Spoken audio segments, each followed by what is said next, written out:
आज का हमारा चैप्टर है पादप पोषण तत्वों की आवश्यकता एवं भूमिका।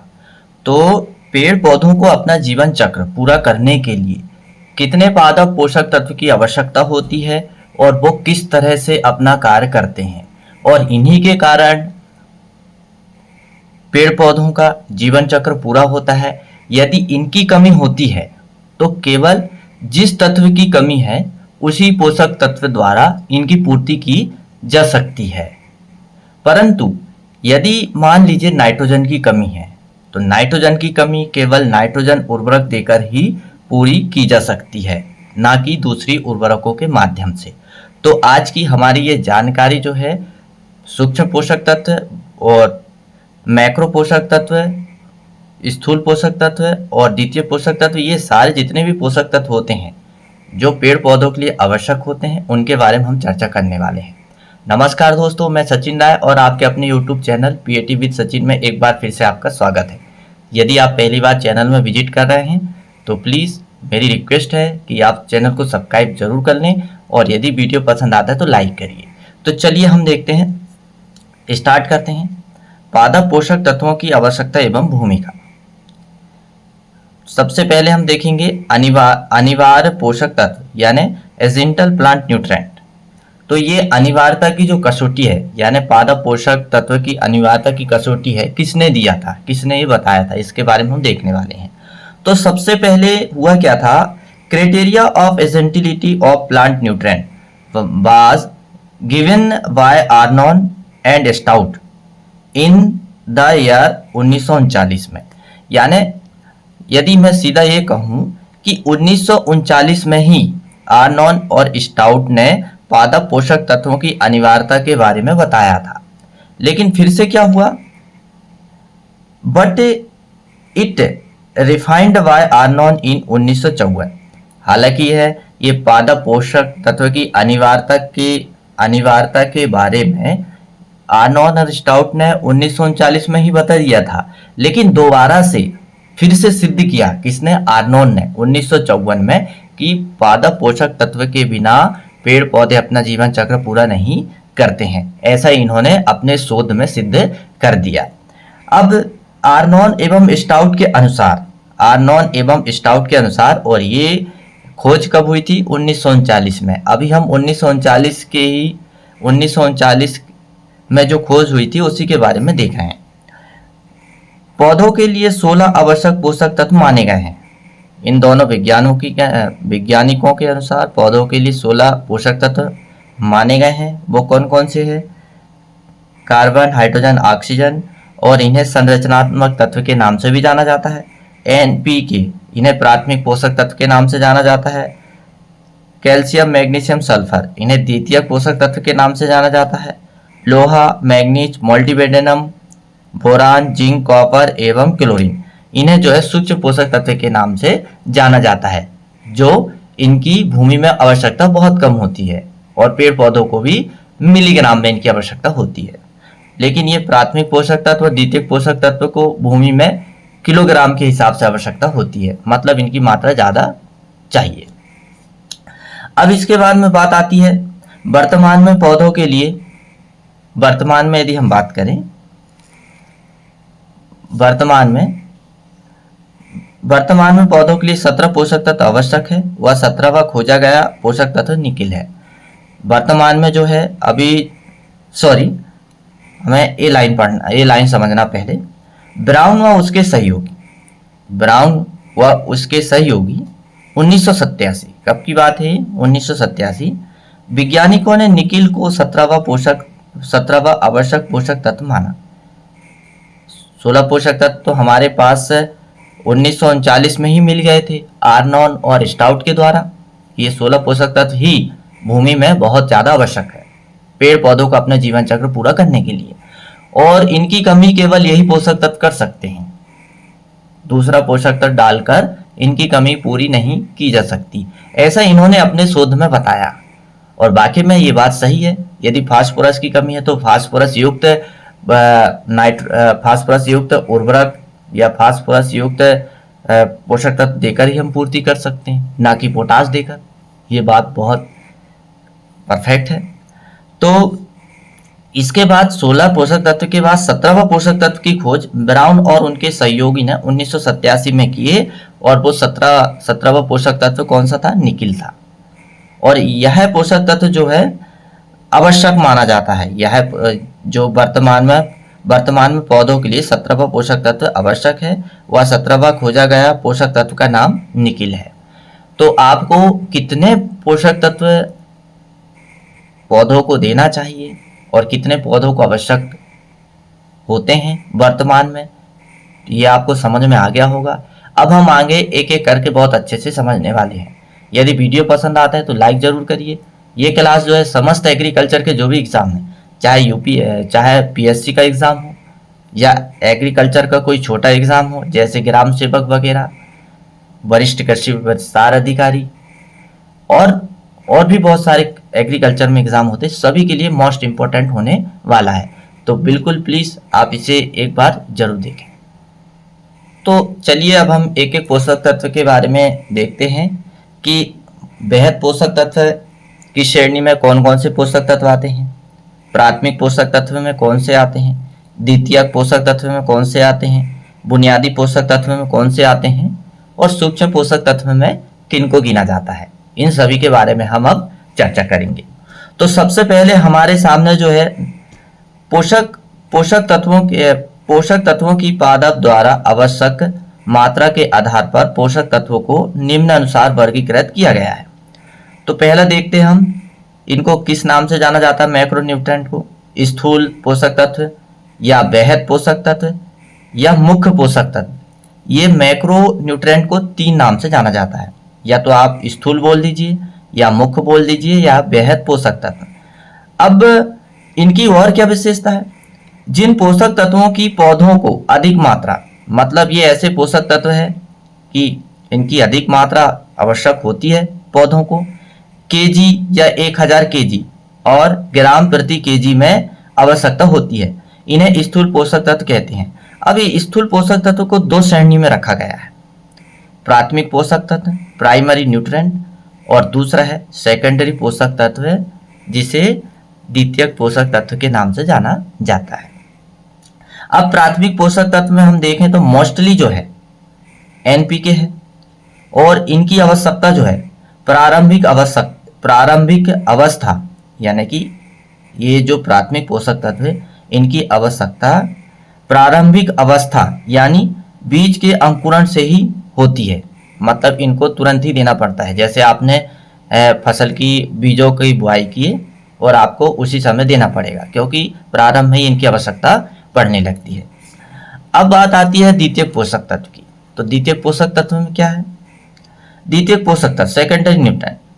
अब इनकी पौधों में आवश्यकता पौधे बढ़वार करना शुरू कर देते हैं तब इनकी आवश्यकता होती है। जैसे ही पौधों का अंकुरण हुआ और वो बढ़ना चालू होने लगते हैं तब इनकी आवश्यकता पड़ती है, किनकी? द्वितीय पोषक तत्व की। अब बात आती है भाई बुनियादी अभी हमने द्वितीय पोषक तत्व के बारे में नहीं देखे कि कौन कौन से हैं। द्वितीय पोषक तत्व में आते हैं कैल्शियम, मैग्नीशियम और सल्फर। तो मोस्टली ये पेपर में काफ़ी बार पूछा गया है। मैंने पिछली प्रीवियस ईयर के प्रश्न देखा हूँ, उसमें बहुत बार पूछा गया है कि द्वितीय पोषक तत्व बताइए। तो उसमें 4 ऑप्शन दे देता है, बाकी 3 सूक्ष्म पोषक तत्व रहते हैं और 1 द्वितीयक पोषक तत्व रहते हैं। बहुत कंफ्यूजन का विषय रहता है ये। यदि एक बार पढ़ा नहीं है तो निश्चित ही उससे गलत जरूर हो जाता है। कभी कभी वो समझ लेते हैं कि सल्फर सूक्ष्म पोषक तत्व है, तो ये गलतियां होती है। तो आप भी ठीक से समझ लीजिए ताकि आपसे कोई गलतियां ना हो। और भी ऐसे बहुत सारे एग्जाम्पल है जो मैंने आपको नहीं बताया। मैंने एक सल्फर की जो बात किया हूँ, लेकिन कई बार घुमा फिराकर पूछा जाता है। अब बात आती है बुनियादी पोषक तत्व की, जिन्हें स्ट्रक्चरल न्यूट्रेंट कहा जाता है। तो बुनियादी पोषक तत्व में आता है कार्बन, हाइड्रोजन और ऑक्सीजन। तो कार्बन और हाइड्रोजन ये दोनों तो पानी से मिल जाते हैं और ऑक्सीजन वातावरण से मिलते हैं, ये आपको बहुत अच्छे से पता होगा। हाइड्रोजन और ऑक्सीजन एक कुछ मात्रा पानी में मिलते हैं और कार्बन कार्बनिक पदार्थ से मिलता है। ये जल और वातावरण से प्राप्त होते हैं। ये तत्व पौधों की बुनियादी संरचना का निर्माण करते हैं। कहने का मतलब ये हुआ पौधों की संरचना यानी उसकी बॉडी का निर्माण करते हैं, इसलिए इनको बुनियादी पोषक तत्व कहा जाता है। तो निश्चित ही आपको समझ में आ गया है पोषक तत्व के बारे में किस तरह से वर्गीकृत किया गया है। अब हम देखने वाले हैं सूक्ष्म पोषक तत्व। तो सूक्ष्म पोषक तत्व प्राथमिक पोषक तत्व 17 पोषक तत्व यदि हम देखते हैं तो 17 पोषक तत्व में आप 3 निकाल लीजिए प्राथमिक पोषक तत्व, और फिर 3 हो जाते हैं द्वितीयक पोषक तत्व, और 3 हो जाते हैं बुनियादी पोषक तत्व, तो 9 हो जाते हैं। 9 के बाद जो भी बचते हैं 17 में 9 के बाद जो भी बचते हैं पोषक तत्व वो सारे जो है सूक्ष्म पोषक तत्व के अंतर्गत आते हैं। ये बात आपको ऐसे याद रखिए, प्राथमिक पोषक तत्व 3, द्वितीयक पोषक तत्व 3 और बुनियादी पोषक तत्व 3, 9 हो गए। 9 के बाद जो भी बच रहे हैं वो सारे सूक्ष्म पोषक तत्व के अंतर्गत आते हैं। तो ऐसे तो 8 बचते हैं, तो वो 8 सारे जो है सूक्ष्म पोषक तत्व में आते हैं। अब सूक्ष्म पोषक तत्व के बारे में क्या जानकारी हमारे सामने, जिन पोषक तत्वों की पौधों को ppm या मिलीग्राम प्रति केजी सांद्रता में आवश्यकता होती है उन्हें सूक्ष्म पोषक तत्व कहते हैं।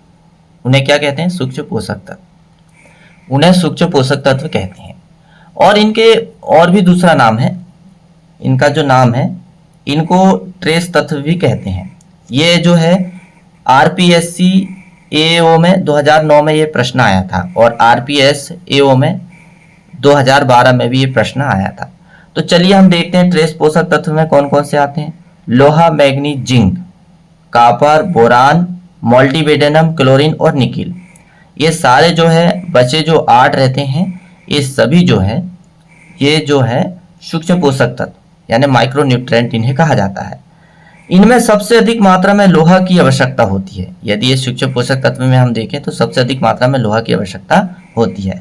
फिर इसके बाद में सबसे कम मात्रा में मोल्टीबेडेनम की आवश्यकता होती है। सबसे कम मात्रा में मोल्टीबेडेनम की आवश्यकता होती है, इसलिए मोल्टीबेडेनम को अल्ट्रा माइक्रो पोषक तत्व भी कहते हैं। इसे अल्ट्रा माइक्रो न्यूट्रिएंट के नाम से भी जाना जाता है क्योंकि इसकी आवश्यकता बहुत कम होती है और लोहा की आवश्यकता सूक्ष्म पोषक तत्व में ज़्यादा होती है। तो ये पोषक तत्व की हमारी क्लास आपको कैसी लग रही है? मैं क्या आपको ठीक से समझा पा रहा हूँ? यदि मैं समझा पा रहा हूँ तो आप कमेंट जरूर करिए और वीडियो पसंद आता है तो लाइक जरूर करिए। और अभी हमारी पोषक तत्व की क्लास खत्म नहीं हुई है, पोषक तत्व की क्लास अभी हमारी और बाकी है जिसमें हम कार्य की पोषक तत्व देखने वाले हैं। अब हम देखने वाले हैं कार्य की तत्व, जिसे फंक्शनल न्यूट्रिएंट भी कहा जाता है। ये भी जो है अभी हमने जो पोषक तत्व देखे 17, तो उन्हीं में से ये भी है। हालांकि जो है यहाँ पर जो बताया गया है फंक्शनल न्यूट्रिएंट के बारे में, डीजी निकोलस एक वैज्ञानिक थे जिन्होंने 1963 में वर्गीकरण किया गया था, तो उनके अनुसार ये वर्गीकरण है। फिर इनके बाद में जो है 1939 में आर्नॉन एवं स्टाउट ने अपना वर्गीकरण बताया था और ज्यादातर जो है मान्य जो है आर्नॉन एवं स्टाउट का ही वर्गीकरण मान्य है क्योंकि उनकी जो खोज थी, उनका जो रिसर्च था वो एकदम परफेक्टली था। उन्होंने पूरा निष्कर्ष निकाले और किस पोषक तत्व की कमी में क्या लक्षण आते हैं ये सारे उन्होंने एक एक करके समझाए, इसलिए उनका वर्गीकरण सबसे अच्छा माना जाता है। हालांकि ये भी जो है जो हम पढ़ने वाले हैं कार्य की तत्व जो है डीजे निकोलस के अनुसार 20 माने जाते हैं, तो ये सारे हम देखने वाले हैं। तो चलिए अब हम देखने वाले हैं कि डीजे निकोलस ने अपना वर्गीकरण में क्या बताया। तो डीजे निकोलस के अनुसार कार्य की तत्व यानी फंक्शनल न्यूट्रिएंट, यह शब्द डीजे निकोलस ने 1963 में दिया और यह प्रश्न एक बार आ चुका है AIRI PhD में यानी भारतीय कृषि अनुसंधान संस्थान। जब PhD होती है तो वहां ये 2017 में प्रश्न आ चुका है। हालांकि ये प्रश्न मैंने प्रीवियस ईयर का एक प्रश्न पत्र में देखा था, ये प्रश्न जो है 2019 में भी आया हुआ है। अब डीजे निकोलस के अनुसार कार्य की तत्व 20 माने गए हैं। कितने माने गए हैं कार्य की तत्व? 20 माने गए हैं। अब 20 में से अनिवार्य तत्व 16 है, लाभदायक पोषक तत्व 4 है। इन दोनों को मिलाकर कितने हो जाते हैं? 20 हो जाते हैं और इन्हीं को क्या कहते हैं? कार्य की तत्व कहते हैं। अब हम देखते हैं कि ये 16 अनिवार्य तत्व तो जो हमने अभी देखे आर्नॉन एवं स्टाउट का जो वर्गीकरण है उसी के अनुसार है, लेकिन इसमें जो 4 जो लाभदायक है उनके बारे में हम देखने वाले हैं कि उनमें और इनमें क्या अंतर है। तो लाभदायक पोषक तत्व, बेनिफिशियल न्यूट्रिएंट। अब ये ऐसे पोषक तत्व है कि ये जो है इनको देने से जो है पौधों को किसी न किसी थोड़ा फायदा होता ही है। तो चलिए समझते हैं। लाभदायक पोषक तत्व 4 हैं, तो उनमें से कौन कौन से हैं? बेनिडियम, सिलिकॉन, कोबाल्ट एवं सोडियम। और इसे यदि याद रखना है तो शॉर्ट ट्रिक भी इसकी मैंने बनाया हूँ और उसका नाम है बेसिकोना। क्या नाम है? बेसिकोना। बेसिकोना आप याद रखोगे तो ये चारों तत्व जो है लाभदायक पोषक तत्व इसी बेसिकोना शब्द में आ जाते हैं। तो अब इनके बारे में क्या बताया गया है? सोडियम को लाभदायक पोषक तत्व कहते हैं क्योंकि ये पौधों के लिए अनिवार्य नहीं है, परंतु इनका प्रयोग पौधों के लिए किसी न किसी रूप में लाभदायक होता है। हालांकि इनको अनिवार्य रूप में नहीं रखा गया है, अनिवार्य तो 17 ही है, लेकिन इनको देने से कुछ ना कुछ फायदा होता है और उत्पादन मिलता है। तो चलिए अब इनके फायदा क्या है उनको समझते हैं। बेनिडियम धान के खेतों में नाइट्रोजन स्थिरीकरण में सहायक होता है। बेनिडियम जो पोषक तत्व है धान के खेतों में यदि इसका उपयोग करते हैं तो ये नाइट्रोजन को खराब नहीं होने देता, नाइट्रोजन को जो है स्थिरीकरण में सहायता करता है। मतलब नाइट्रोजन जब हम डालते हैं भूमि में खाद, तो जब वो पानी में मिलती है तो कुछ खाद की नुकसानी हो जाती है गैस के रूप में, विनाइट्रिफिकेशन भी हो जाता है। तो उन सारी क्रियाओं को ये रोकता है और नाइट्रोजन की पूरी मात्रा भूमि में दिलाने की कोशिश करता है। अब बात आती है सिलिकॉन की। किसकी बात आती है? सिलिकॉन की। धान व मक्का में कीट व बीमारी प्रतिरोधक क्षमता कौन बढ़ाता है?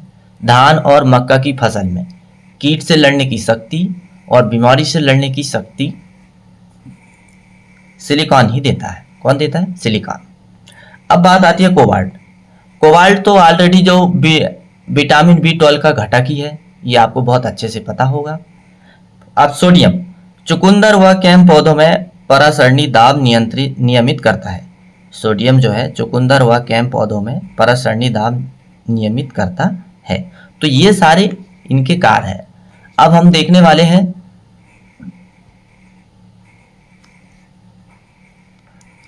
पोषक तत्वों की अनिवार्यता कि पोषक तत्व अनिवार्य क्यों होते हैं। पोषक तत्वों की अनिवार्यता, एसेंशियलिटी ऑफ प्लांट न्यूट्रिएंट। एक खनिज पोषक तत्व को पौधों की वृद्धि एवं विकास के लिए आवश्यक माना जाता है। पोषक तत्व पौधों की चयापचय कार्यों में भूमिका निभाते हैं और पोषक तत्व के बिना पादप अपना जीवन चक्र पूरा नहीं कर सकते। पौधों में समान रूप से एक विशिष्ट पोषक तत्व की कमी को उसी पोषक तत्व की आपूर्ति से दूर किया जा सकता है। तो बस आज की पोषक तत्व क्लास में बस इतना ही। बाकी की जानकारी हम अगली क्लास में देखने वाले हैं। आज की क्लास कैसी लगी आप कमेंट्स करके जरूर बताइएगा। यदि पसंद आता है तो लाइक शेयर, और यदि पहली बार चैनल में विजिट कर रहे हैं तो आप सब्सक्राइब जरूर कर लीजिए ऐसे नए नए एग्रीकल्चर के अपडेट के लिए। तो बस आज के लिए इतना ही। मेरा वीडियो देखने के लिए आपको बहुत बहुत धन्यवाद।